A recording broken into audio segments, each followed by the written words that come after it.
पढ़ते हैं absolute pressure और कई कई टर्म्स आती है गेज प्रेशर या गॉज प्रेशर बोलते हैं जिसको। इसमें क्या डिफरेंसेस है? एब्सोल्यूट प्रेशर वो प्रेशर होता है जो एक्चुअल में किसी प्लेस पे या किसी पॉइंट पे होता है। जो एक्चुअल प्रेशर होता है उसी को प्रेशर को ही एब्सोल्यूट सॉल्यूट प्रेशर बोलते हैं। किसी भी पॉइंट पे कुछ पर्टिकुलर प्रेशर होगा उसको एब्सोल्यूट प्रेशर बोलते हैं, या एक्चुअल प्रेशर जो होता है उसको एब्सोल्यूट प्रेशर बोलते हैं। इसकी मिनिमम वैल्यू जीरो हो सकती है, जीरो हो सकती है। इसका मतलब क्या है? जो एब्सोल्यूट प्रेशर है कि एब्सोल्यूट मिनिमम वैल्यू जीरो होती है, तो एब्सोल्यूट प्रेशर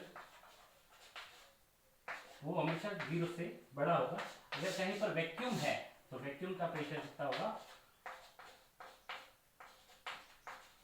वैक्यूम का प्रेशर ही जीरो हो सकता है। और अगर वैक्यूम नहीं है तो कुछ ना कुछ वहां पर एटमॉस्फेयर का प्रेशर हो सकता है, या उससे ज़्यादा हो सकता है। एटमॉस्फेरिक प्रेशर से कम हो सकता है, किसी लिक्विड में प्रेशर एब्सोल्यूट प्रेशर से ज़्यादा हो सकता है। तो ये जो चीज़ होती है उसको हम एब्सोल्यूट प्रेशर बोलते हैं। और गेज प्रेशर क्या होता है? अगर किसी भी पर्टिकुलर पॉइंट पे पी गेज अगर हमें निकालना है, वो होता है पी एक्चुअल या एब्सोल्यूट माइनस पी एटमॉस्फेरिक।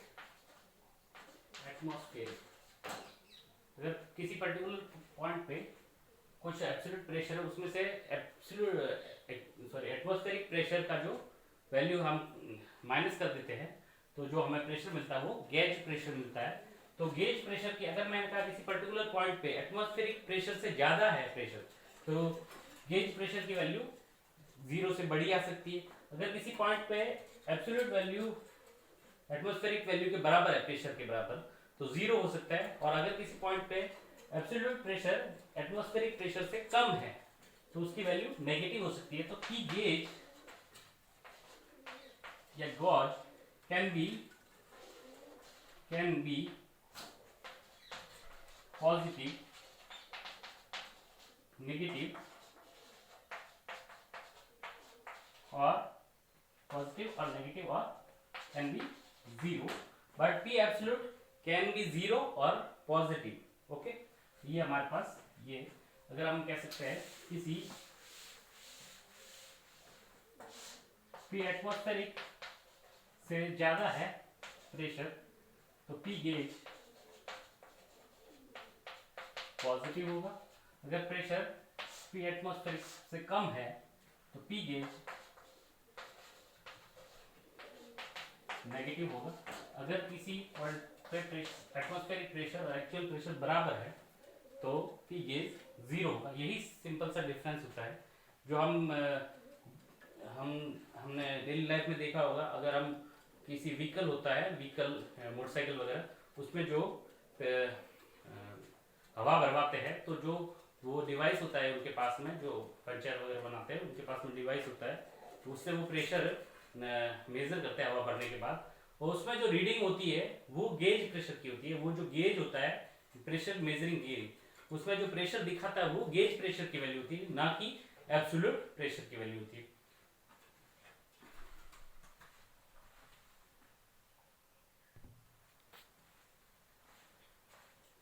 कुछ और हम क्वेश्चंस करते हैं। मान लिया ये क्वेश्चन कह रहा है कि इनिशियली एक एरिया, इसका भी ए है, इसका भी एरिया ए है, हर जगह एरिया ए है।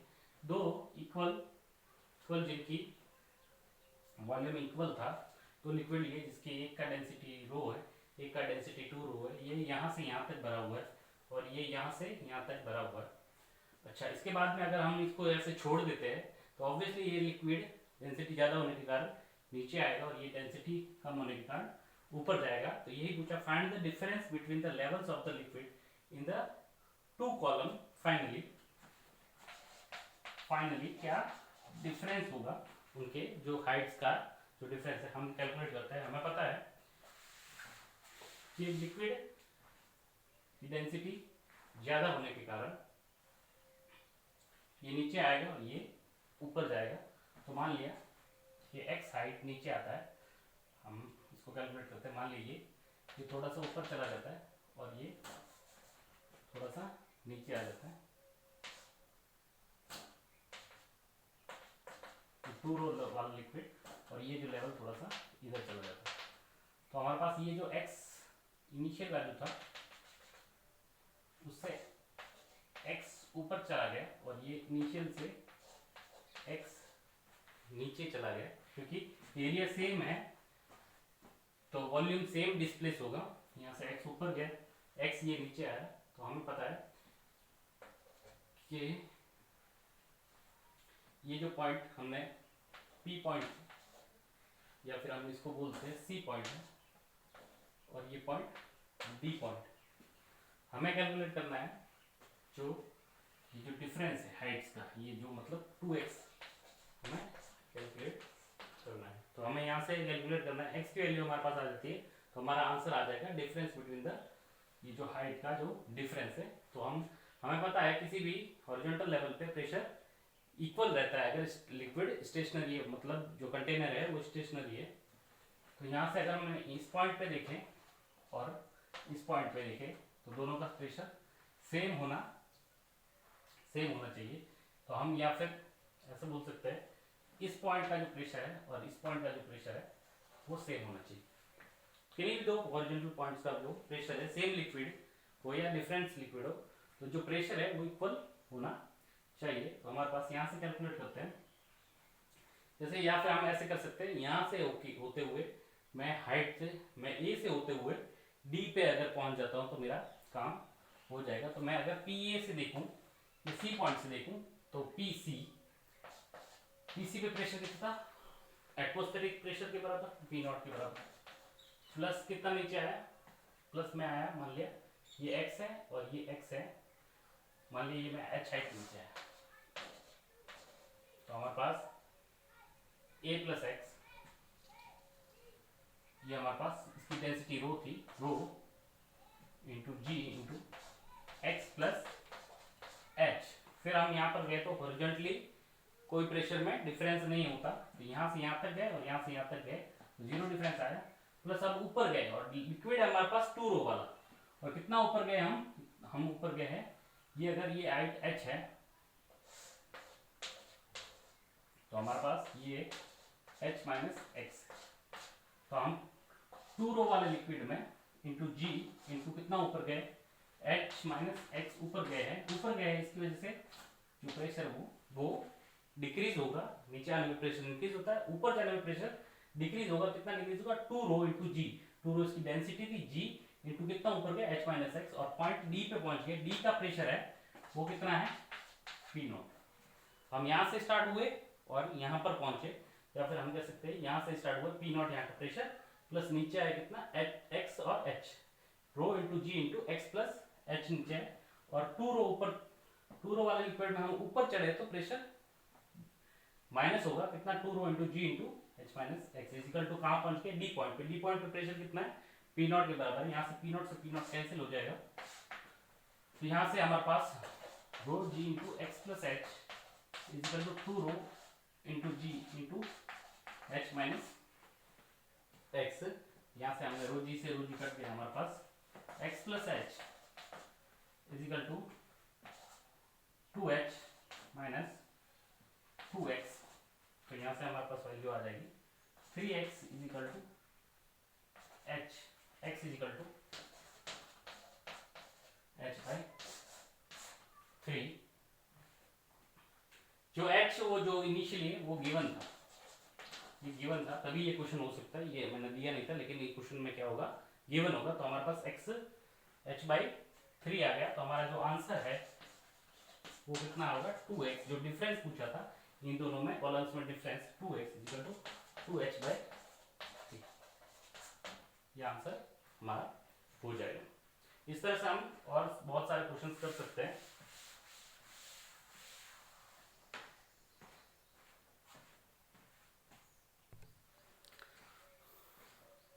हमारा नेक्स्ट क्वेश्चन है, जैसे इसी तरह का क्वेश्चन है, एक रो डेंसिटी 2 रो और 3 रो डेंसिटी की 3 लिक्विड है, इनमिसिबल लिक्विड्स है, इनमिसिबल लिक्विड्स है, और जिनकी लेंथ L और इसकी भी लेंथ L और इसकी भी लेंथ L है, और ये इस तरह से हमने इनिशियली दोनों का लेवल सेम था और हमने छोड़ा लेवल L था, हमने छोड़ा, तो ये पूछ रहा है कि find the difference of the levels of liquid in two vertical columns finally. Finally कितना होगा, हम इसको छोड़ेंगे तो हमें पता है ये डेंसिटी ज़्यादा होने के कारण और ये डेंसिटी कम होने के कारण ये लिक्विड नीचे आएगा, जितना ये नीचे आएगा उतना का उतना वो ऊपर जाएगा। और हम इसको उसी तरह सॉल्व करेंगे जिसमें इस तरह से हमने पिछला क्वेश्चन सॉल्व किया था। मान लीजिए ये नीचे आ जाता है, इनिशियल लेवल ये था, इससे मान लीजिए x नीचे आता है तो ये जो बाउंड्री है थोड़ी इधर चली जाती है और ये जो लिक्विड है ये ऊपर चला जाता है, ये x ऊपर चला गया और ये लिक्विड भी यहाँ पर था और यहाँ से कहाँ तक x तक ये जो लिक्विड है यहाँ पर था, यहाँ से कितना डिस्टेंस x इधर आ गया और ये x ऊपर चढ़ गया। ये 3 रो वाला लिक्विड है और ये 2 रो वाला लिक्विड। तो उसी तरह से अगर मैं कहूँ इस पॉइंट से लेके ये C पॉइंट है और ये D पॉइंट है, C से अगर मैं D तक जाऊं तो जो C का जो पॉइंट का जो प्रेशर है एटमॉस्फेरिक प्रेशर के बराबर है और D पॉइंट का जो प्रेशर है वो भी एटमॉस्फेरिक प्रेशर के बराबर है। तो हम यहाँ से सॉल्व कर सकते, C से अगर मैं D तक जाऊँ तो हमारा जो आंसर आएगा वो इक्वल होगा। या फिर हम मैं कह सकता हूँ यहाँ से मैं बॉटम पे आऊँ और यहाँ से मैं बॉटम पे आऊँ तो इक्वल बॉटम पे जो प्रेशर होगा वो बॉटम में इक्वल होगा। तो दोनों तरीके से कर सकते हैं। मैं C से सिंपल तरीका मैं करता हूँ जिस हिसाब से C से D तक आऊँगा, मैं C पे जो प्रेशर था वो P नॉट प्लस रो, ये मान लिया ये टोटल L था, यहाँ से यहाँ तक L था, तो ये हमारे पास x हो गया, तो ये हमारे पास L माइनस एक्स हो गया, ये L माइनस एक्स हो गया। और यहाँ पर ये 3 रो वाला लिक्विड है, ये L था, ये जो हमारे पास यहाँ से यहाँ तक L था। ओके, अब हम कैलकुलेट करते हैं। P not plus rho g into x plus rho g into ये जो बचा ये पूरा L था, तो ये जो हो गया हमारे पास L माइनस एक्स, तो ये हमारा हम ऐसे भी बोल सकते हैं रो g L minus x. Total हमारे पास कितना नीचे है, रो जी L नीचे है, सिंपल सी बात है। इन दोनों को सम करेंगे तो रो जी L ये आएगा, एक्स से एक्स कट जाएगा, प्लस ये 3 रो इंटू कितना नीचे है x नीचे है, फिर रो g इंटू एक्स। अभी हॉरिजॉन्टली चले, हॉरिजॉन्टली चलने के बाद इस लिक्विड में एंटर करें, हॉरिजॉन्टली एंटर करें तो कोई प्रॉब्लम नहीं। इसके बाद वर्टिकली हम कितना चले -2 रो, माइनस क्यों होगा क्योंकि हम ऊपर जा रहे हैं, तो हमारे पास 2 रो g इंटू कितना ऊपर गया L माइनस एक्स, और किस पॉइंट पे पहुंच गए D पॉइंट पे। D पॉइंट का जो प्रेशर है वो कितना है P नॉट। इस तरह से हम करेंगे क्वेश्चंस को। हमने स्टार्ट किया यहाँ से कितना नीचे है, ये सेम लिक्विड है, तो ये जो लेवल था ये टोटल L की है, तो हम इसको डायरेक्ट भी लिख सकते हैं, इस वाली चीज को हम डायरेक्ट लिख सकते हैं P not plus rho g into L plus ये नीचे कितना गए x नीचे गए तो 3 rho into g into x नीचे गए, फिर हॉरिजॉन्टली चले यहाँ तक पहुंचे, हॉरिजॉन्टली चलने में कोई प्रॉब्लम नहीं है। इसके बाद वर्टिकली ऊपर चले तो -2 रो इंटू जी कितना ऊपर चले L माइनस एक्स, और हम पहुंच गए कहाँ पे इस D पॉइंट पे पहुंच गए। D पॉइंट का प्रेशर कितना P नॉट, P नॉट से P नॉट हमारा कैंसिल हो जाएगा और जो हमारा आंसर है वो आ जाएगा हमारे पास, ये रो जी L है और ये -2 रो जी L, तो rho g L plus 3 rho g x minus 2 rho g two rho g x equal to 0 हो गया हमारे पास, rho g L minus rho g L इधर आके रो जी एल हो गया, और ये 5 रो जी एक्स हो गया। तो एक्स हमारा आ गया एल बाई 5। इसके अकॉर्डिंग जो हमसे पूछा है वो हम डिफरेंस दोनों की लिक्विड की हाइट्स का डिफरेंस हम निकाल सकते हैं। एक में एक्स नीचे था और एक में एक्स ऊपर था, तो हमारे पास कितना हो गया 2x हमारे पास डिफरेंस आ गया।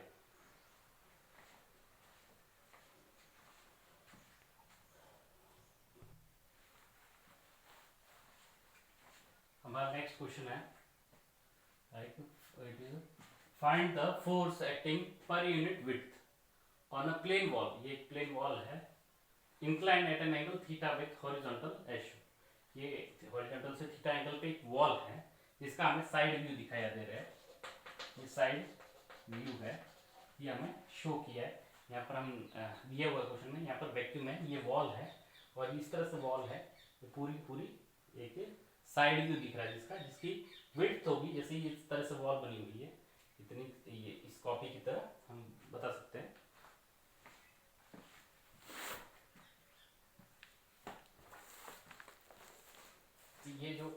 ये जो वॉल है इस तरह से है पानी में, ये जो वॉल है ये वॉल की विड्थ W है, ये वाली विड्थ W है, और इस तरह से ये वॉल रखी हुई है और पानी में डुबाई हुई है, जिसका कुछ पोर्शन बाहर है कुछ पोर्शन अंदर है। और ये हमें दिया हुआ है, ये हाइट वाटर का जो लेवल है उसकी हाइट h दे रखी है इस क्वेश्चन में। तो इसको हम सॉल्व करना है। इसको सॉल्व करने के लिए हम कह सकते हैं कि फोर्स पूछा है पर यूनिट विड्थ, जो फोर्स पर यूनिट विड्थ मान लेते बी विड्थ है इसकी, जो उधर का जो विड्थ है मैंने अभी बताया जो विड्थ थी उसको हम बी मान लेते हैं। फोर्स अगर पूछा है तो फोर्स होता है force by pressure is equal to force by area is equal to pressure होता है। तो प्रेशर इंटू एरिया हम कर देंगे तो हमारे पास जो फोर्स आ जाएगा, और उसको पर यूनिट विड्थ हम निकाल सकते हैं। एक्चुअली क्या हो रहा है कि फोर्स पर यूनिट विड्थ निकालना है, प्रेशर निकालना है, इसका मतलब अल्टीमेटली प्रेशर। तो प्रेशर हमारे पास हमें पता है डेप्थ के साथ वेरी करता है, तो प्रेशर वेरी करेगा तो जो फोर्स भी वेरी करेगा। तो हम एज सिंपल तरीके से नहीं निकाल सकते, तो हमें क्या करना पड़ेगा, इंटीग्रेशन करना पड़ेगा। तो हम इंटीग्रेट करते हैं, यहां से हमने एलिमेंट लेते हैं x डिस्टेंस पे एक dx थिकनेस का एक एलिमेंट लेते हैं, एलिमेंट स्ट्रिप लेते हैं, एलिमेंटल स्ट्रिप लेते हैं, जिसकी विड्थ कितनी होगी, b विड्थ होगी। Let width of the wall is, मान लो b विड्थ है उसकी, तो जिसके एलिमेंटल स्ट्रिप है उसकी जो थिकनेस है वो dx है और जो विड्थ है वो कितनी है, b है। ओके, तो यहाँ पर जो प्रेशर है ये मान लिया हाइट h हो गई, ये जो प्रेशर है ये हाइट h हो गई, ये थीटा है, तो यहाँ से हम कैलकुलेट कर सकते हैं, ये एलिमेंटल स्ट्रिप है। ओके, ये जो dx थिकनेस है इस पे प्रेशर कितना लग रहा है और उस पे फोर्स कितना लग रहा है हम निकाल सकते हैं। जो ओके, तो हम यहाँ से निकालते हैं, अगर ये मान लिया ये स्मॉल h हाइट मानते हैं और ये हमारे पास ये थीटा है, तो ये भी थीटा होगा, तो ये x है तो ये x cos थीटा, ये x sin थीटा, तो h की वैल्यू x sin थीटा की वैल्यू बराबर होगी। तो यहाँ जो प्रेशर होगा, मान लिया यहाँ पर प्रेशर P है और P होगी, यहाँ पर वैक्यूम है तो 0 प्लस रो g इंटू कितना हाइट नीचे है h equal rho g H equal to rho g h की वैल्यू x sin थीटा। तो हमारे पास जो प्रेशर है, प्रेशर हमारे पास आ गया rho g x sign theta. तो हमें मान लिया फोर्स इस पर जो लग रहा है वो डी एफ लग रहा है, मान लिया फोर्स इस डायरेक्शन में लग रहा है, मान लिया इस डायरेक्शन में लग रहा है फोर्स, नेट फोर्स इधर या ऊपर लगेगा, परपेंडिकुलर लगेगा, तो rho g x sign theta. तो जो फोर्स लग रहा है वो डी एफ मान लिया इसका फोर्स, जो d F by d A equal to हमें पता है प्रेशर होता है, तो delta F by delta A भी मान सकते हैं इसको। तो हमारे यहाँ से डी एफ की वैल्यू आ गई हमारे पास P into D A. P की वैल्यू हमने निकाली है अभी, थोड़ा सा मैं मिटाता हूँ। तो हमारे पास डी एफ की वैल्यू आ गई P into D A. P की value rho g x sign theta into इसका एरिया, एरिया इसका जो डी ए है वो डी एक्स इंटू इसकी विड्थ, विड्थ बी थी और इसका एरिया थिकनेस डी एक्स है, तो बी इंटू डी एक्स। तो हमारे पास जो डी एफ की वैल्यू आ गई हमारे पास यहाँ से रो जी बी आगे लिया sine theta into x d x. अब हमने इसको इंटीग्रेट कर दिया, rho g B sine theta into x d x. Theta constant है, रो जी बी सब कांस्टेंट है, बाहर लिया इंटीग्रेशन से rho g b into sine theta x d x का इंटीग्रेशन। अब एक्स की जो हमें लिमिट रखनी है, एक्स की अब मैं जो फिगर दिया था ये मैं मिटा रहा हूँ, जो फिगर दिया था उसके अकॉर्डिंग ये वॉल थी, ये अगर h है और हमने यहां से लिया है x लिया है, तो अगर ये h है तो यहां से यहां तक अगर हमें इंटीग्रेट करना है तो पूरी वॉल कवर हो जाएगी हमारे पास। तो हमें इंटीग्रेट करने के लिए अगर ये h है और ये मान लिया पूरा यहां से यहां तक l है और ये h है, तो ये थीटा हो गया, ये h हो गया, तो हमारे पास l है, ये l cos थीटा, ये l sin थीटा, तो l हो गया हमारे पास h बाई साइन। तो हमें लिमिट लेनी है 0 से, x की वैल्यू 0 से l, l कितना है h बाई साइन थीटा। तो यहां से हम इंटीग्रेट करेंगे,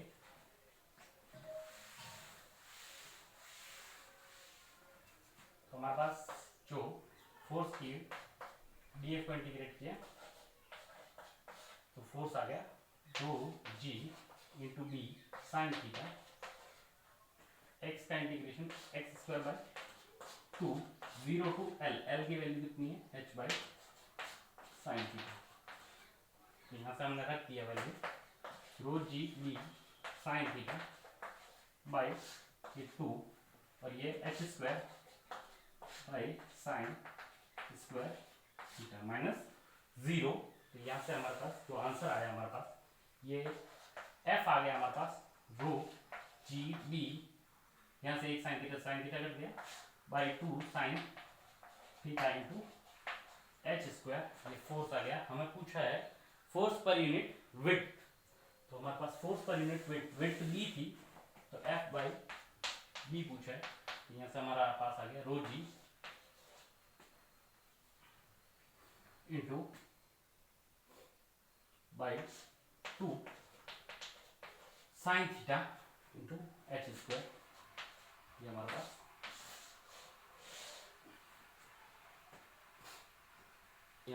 यहाँ हमारे पास आंसर इसका आ चुका है। इसको हम इस तरह से भी याद रख सकते हैं, इंटीग्रेट करना पड़ेगा। अगर इंटीग्रेट करने से बचना चाहते हैं तो हम डायरेक्ट रिजल्ट याद रखेंगे। रिजल्ट कैसे याद रखेंगे, जैसे ये वॉल थी और ये पानी भरा हुआ है एच हाइट तक, एच हाइट तक पानी भरा हुआ है, तो फोर्स हमारे पास जो फोर्स की वैल्यू आई है rho g h square into b by 2 sine theta. तो हमारे पास इसको हम स्प्लिट कर देते रो जी एच इंटू ये हमारे पास pressure divide into h into b by 2 sine theta. तो ये रो जी एच बाई 2 जो एवरेज प्रेशर हो गया और इसकी लेंथ ये h है, ये अगर l है ये l बाई साइन थीटा होगा। तो हमारे पास rho g h by 2 into ये हमारे पास h by sine theta l हो गया into B, L into B. अगर मैं इसका एल इंटू बी करूँ, इसकी लेंथ इंटू ब्रेड करूँ, तो इस तरह से हम याद रख सकते हैं। ये एवरेज प्रेशर हो गया ρgh/2, इसको हम एवरेज प्रेशर इंटू इसका एरिया, जो एरिया है इस वॉल का एरिया, तो हम इसको इस तरह से याद रख सकते हैं। जो फोर्स लगेगा, जो फोर्स एवरेज फोर्स लगेगा, यहाँ पर हमने फोर्स निकाला, तो वो P average into area of wall कर सकते हैं। पी एवरेज हमारे पास ρgh/2 इंटू एरिया हमारे पास एल इंटू, तो हम इस तरह से इसको याद रख सकते हैं। और याद रखने के लिए सिंपल आसान तरीका है, कितना एवरेज प्रेशर है, ρgh/2 जो हाइट थी उसका आधा, तो ρgh/2 इंटू इसका एरिया कितना, एरिया अगर लेंथ एल, जो डूबी हुई लेंथ उसकी बात कर रहा हूँ, जो डूबी हुई, जो इमर्स्ड लेंथ उसकी बात कर रहा हूँ, एल इंटू इसकी विड्थ, ये हमारे पास एरिया हो गया। इस तरह से हम इसको याद रख सकते हैं।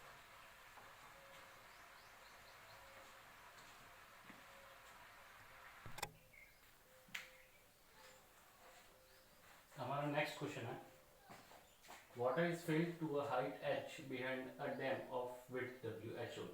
ये साइड व्यू दे रखा है, एक डैम का साइड व्यू है जिसमें वाटर एक साइड में भरा हुआ है, जिसके हाइट कितनी है, हाइट तक h हाइट तक भरा हुआ है। डिटरमाइन द रिजल्टेंट, और इस डैम की जो विड्थ थी, वो पीछे की तरफ जो विड्थ है वो w दे रखी है। Determine the resultant force exerted by the water on the dam, neglect the atmospheric pressure, जो भी एटमॉस्फेरिक प्रेशर है उसकी वैल्यू बहुत कम है। तो अब हम इसको करते हैं,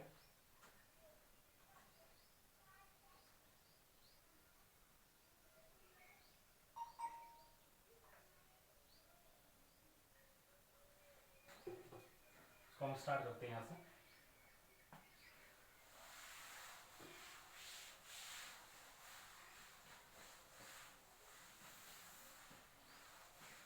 मान लिया मैंने ये टोटल एच हाइट था, यहाँ से x डिस्टेंस पे dx थिकनेस का एलिमेंट ले लिया, जिसकी विड्थ कितनी है, विड्थ जो उसकी विड्थ थी w के बराबर है। तो जो प्रेशर होगा यहाँ पे, एटमॉस्फेरिक प्रेशर को नेग्लेक्ट कर दिया, जो पिछले क्वेश्चन में था वही हम कर रहे हैं। पिछले क्वेश्चन में और ज़्यादा टफ था, इस क्वेश्चन में थोड़ा इजी है। तो प्रेशर हो जाएगा ρg इंटू एक्स हो जाएगा, नेग्लेक्ट कर दिया उसको जीरो मान लें, ρg इंटू एक्स हो जाएगा। ओके, तो force dF by equal P into D A, P की वैल्यू हमारे पास है ρgx into area, D A इसका कितना होगा, dx इंटू विड्थ w भी, w इंटू dx, तो हमारे पास ρg into w x dx, ये हमारे पास df आ जाएगा। और इसको हम इंटीग्रेट करेंगे तो हमारे पास फोर्स की जो वैल्यू आ जाएगी हमारे पास ρg w इंटू ये एक्स स्क्वायर बाई 2, इसका इंटीग्रेशन हो जाएगा, x की वैल्यू 0 से टोटल h तक हम इंटीग्रेट करेंगे, टोटल h तक लिमिट लेंगे, तो हमारे पास ρg by 2 into w h square, हमारे पास ये जो आंसर आएगा, ये जो फोर्स है, इसको हम देख सकते हैं, ये जो फोर्स की वैल्यू हम इसको इस तरह से याद कर सकते हैं, ρg h by 2 into h into w। ये जो एरिया था उस वॉल का जो पानी में इमर्स्ड थी, इसका एरिया ये हो गया, तो हमारे पास पी एवरेज इंटू एरिया, जो इमर्स्ड था एरिया उसकी हम बात कर सकते हैं, या जिसको हम बोल सकते हैं प्रोजेक्टेड एरिया। ये जो फोर्स लगाएंगे हॉरिजॉन्टल डायरेक्शन में फोर्स लगाएंगे, क्योंकि वॉल ऐसी है इस तरह से, तो फोर्स किस तरह से लगेगा, हॉरिजॉन्टल डायरेक्शन में लगेगा। पिछला जो क्वेश्चन था उसमें वॉल इस तरह से थी, उसमें फोर्स इस तरह से लग रहा था, परपेंडिकुलर लग रहा था, जिसके दो कंपोनेंट थे, एक इस तरह से और एक इस तरह से। तो जो हॉरिजॉन्टल कंपोनेंट होता उसके लिए हम जो यूज करते हैं, वो जो उसका एरिया था, अगर हमें एफ एक्स हॉरिजॉन्टल निकालना होता तो ρg की एवरेज ρgh बाई 2 इंटू जो एरिया था वो उसका x कंपोनेंट ले लेते, और उसी तरह से अगर y निकालना होता rho g h by 2 P average into उसका एरिया का जो y कंपोनेंट था, उस तरह से हम निकाल के भी कर सकते थे। तो ये सिंपल हो जाता है इस तरीके से अगर हम इसके क्वेश्चन के साथ डील करते हैं। पी एवरेज इंटू उसका एरिया जो इमर्ज्ड है, हॉरिजॉन्टल लगता है तो हॉरिजॉन्टल, जो प्रोजेक्टेड एरिया, प्रोजेक्टेड मतलब हम ये जो इस तरह से अगर एक्स हॉरिजॉन्टल देखना है तो हमें ये एरिया कितना दिखेगा, इसका यहाँ से टॉर्च करेंगे जो प्रोजेक्टाइल दिखेगा प्रोजेक्शन उसका एरिया, और अगर ऊपर की तरफ से टॉर्च करेंगे तो जो नीचे छाया बनेगी, जो शेडो बनेगी उसका एरिया। तो उस तरह से हम इस क्वेश्चन को कर सकते हैं।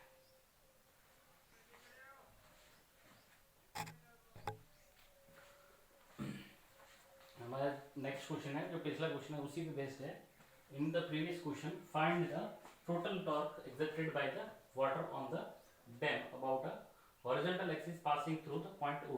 वो मैं आपको दिखाता हूँ कौन सा पॉइंट है फिगर बना के। Also find the location of effective line of action of the total force exerted by the water on the dam. ये जो टॉर्क लग रहा है वो निकालना है इस पॉइंट पे, वो मैं आपको दिखाता हूँ। और जो लाइन ऑफ एक्शन है वो कहाँ पर है, इस फोर्स को कहाँ पर इमेजिन किया जा सकता है, line of action of the total force. तो सबसे पहले मैं आपको बताता हूँ, जिस पॉइंट ओ के बारे में बात की है वो पॉइंट ओ ये है, इसका ये जो बॉटम का ये जो पॉइंट है इसको ओ पॉइंट बोला है, ओके। और ये जो हॉरिजॉन्टल एक्सिस है वो ओ पॉइंट से पास कर रही है, और वो इस तरह से है, इस तरह से अंदर की तरफ जो ये एक्सिस है, मतलब ये वाली जो एक्सिस है, मैं आपको इस तरह से ये दिखा सकता हूँ। ये जो एक्सिस है इसके अबाउट इस फोर्स, ये जो फोर्स लगा है उसका टॉर्क बताने की बात कही है। तो टॉर्क हम बोल सकते हैं, torque is equal to F D R होता है, जो डी टी है एफ डी आर होता है। तो हम कैलकुलेट करते हैं यहाँ से, मान लिया हमने यहाँ से एक्स डिस्टेंस पे डी थिकनेस का एलिमेंट दिया था जिसकी, और हमने फोर्स कैलकुलेट किया था। तो जो टॉर्क होता है, तो फोर्स हमारे पास ये जो डी एफ थिकनेस का जो एलिमेंट है, डी एक्स थिकनेस का जो एलिमेंट है, ये जो थिकनेस डी एक्स है, इस पे फोर्स हमारे पास लगेगा पी एफ, इस तरह से हमने। और जो परपेंडिकुलर डिस्टेंस है तो हमने कहा डी एफ इंटू जो परपेंडिकुलर डिस्टेंस है आर, तो एफ परपेंडिकुलर, और इससे इसके अबाउट टॉर्क निकालना है, तो टॉर्क अबाउट ओ पॉइंट निकालना है। तो डी एफ हमारे पास कितना है, डी एफ का P into D A into इससे ये डिस्टेंस कितनी है, तो टोटल एच था, तो ये एच माइनस एक्स हो गया। हमारे पास एच माइनस, हमें पता है जो टॉर्क होता है तो फोर्स इंटू परपेंडिकुलर डिस्टेंस होता है किसी पॉइंट से निकालना है। तो इस पॉइंट के अबाउट निकालना है, इससे परपेंडिकुलर डिस्टेंस हमारे पास कितनी होगी, ये परपेंडिकुलर, ये फोर्स एफ लग रहा है, perpendicular distance H minus X है, तो ये आर की वैल्यू एच माइनस एक्स है, और डी एफ की वैल्यू है P into D A, P into D A हम यहाँ से निकाल सकते हैं D top about O point is equal to हमारे पास पी इंटू डी ए, मैं वापस लिख रहा हूँ, इंटू एच माइनस एक्स हो गया, पी की वैल्यू हमारे पास rho g into x into D A की value W into d x into h minus x. यहां से हम टॉर्क की वैल्यू निकालते हैं। अब हम यहाँ पर इंटीग्रेट करेंगे दोनों तरफ, रो जी इंटू डब्ल्यू बाहर आया H minus x into x d x, integrate किया हमने हाइट से 0 से एस तक, तो पूरी वॉल कवर होगी, पूरा डैम की जो वॉल थी वो कवर होगी। रो जी इंटू डब्ल्यू, यहाँ से integration H into x minus x square D x,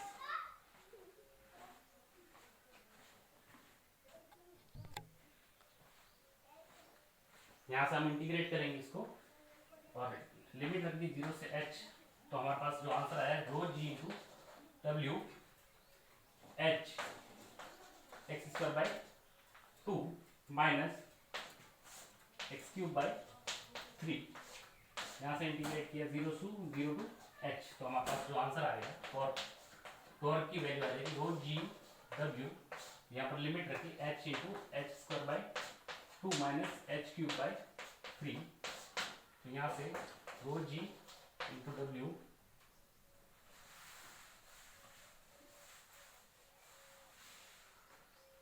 ये H cube by 2 minus H cube by 3, हमारे पास ये आ गया एच क्यूब बाई 6 आ गया रो जी इंटू डब्ल्यू। ये हमारे पास टॉर्क अबाउट पॉइंट, वो जो बॉटम मोस्ट पॉइंट था और उससे पास होने वाली जो एक्सिस थी, जो उसके अबाउट हमारे पास टॉर्क आ गया। अब लाइन ऑफ हमें निकालना है, line of action of the जो फोर्स लग रहा था वो कौन से पॉइंट पे लग रहा था। तो हम यहां से देख सकते हैं कि मान लो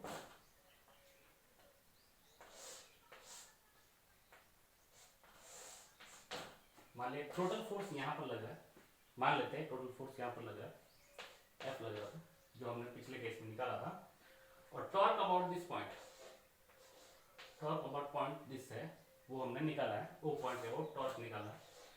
तो ये मान लिया ये जो डिस्टेंस है वो मान लेते हैं y मान लेते हैं, तो हमारे पास torque about point O equal to जो टोटल फोर्स हमें पता है इनटू कितनी डिस्टेंस पे y डिस्टेंस पे लग रहा है, तो ये जो y की वैल्यू हमारे पास आएगी torque about point O into F total. Torque about point O हमारे पास आंसर आया, मैं मिटा रहा हूँ, torque about point O divide by F total, torque about point O rho g into W H cube by 6 है, और F total था जो पिछले क्वेश्चन में आया था, एफ टोटल की value half of rho g W into H square आया था। यहाँ से हमारे पास जो आएगा आंसर ये h बाई 3 आ गया y। तो हमें पता चला कि अगर टोटल हाइट h है तो जो टोटल फोर्स वो लगने के चांसेस जो हम इमेजिन कर सकते हैं वो जो बॉटम से कितनी हाइट पे h बाई 3 हाइट पे लग सकता है, लगेगा। और यहाँ से बोलूं ये अगर h बाई 3 है तो ये 2h बाई 3 होगा। तो यहाँ से देख सकते हैं कि यहाँ से ज्यादा डेप्थ पे वो जो फोर्स है वो इमेजिन किया जा सकता है, कितना हाइट पे कितनी डेप्थ पे इमेजिन किया जा सकता है 2h बाई 3। तो जो टोटल फोर्स जो लग रहा है उसको हम कहाँ पर इमेजिन कर सकते हैं, उसको हम इमेजिन कर सकते हैं अगर इसकी हाइट h होती तो h बाई 2 पे इमेजिन न करने की बजाय हम इसको इमेजिन करते 2h बाई 3 पे। तो इसी कारण से जो डैम होते हैं जो फोर्स लग रहा है वो नीचे की तरफ ज्यादा लगता है, तो इसी वजह से जो डैम होते हैं उनको इस तरह से न बना के, एक वॉल की तरह न बना के यहाँ से नीचे से मोटे बनाए जाते हैं ताकि वो नीचे फोर्स लगने के जो लग रहा है वो बहुत ज्यादा होने की वजह से नीचे से जो टॉर्क लग रहा है वो बहुत ज्यादा हो जाता है, उसकी वजह से वो टूटने के चांसेस ज्यादा हो जाते हैं। इसलिए यहाँ से ये जो डैम होते हैं वो नीचे से मोटे बनाए जाते हैं और ऊपर से नॉर्मल विड्थ के नॉर्मल थिकनेस के बनाए जाते हैं, और नीचे की तरफ आते हैं तो उनकी थिकनेस थिकनेस हम बढ़ा देते हैं ताकि वो फोर्स को विथ स्टैंड कर पाए।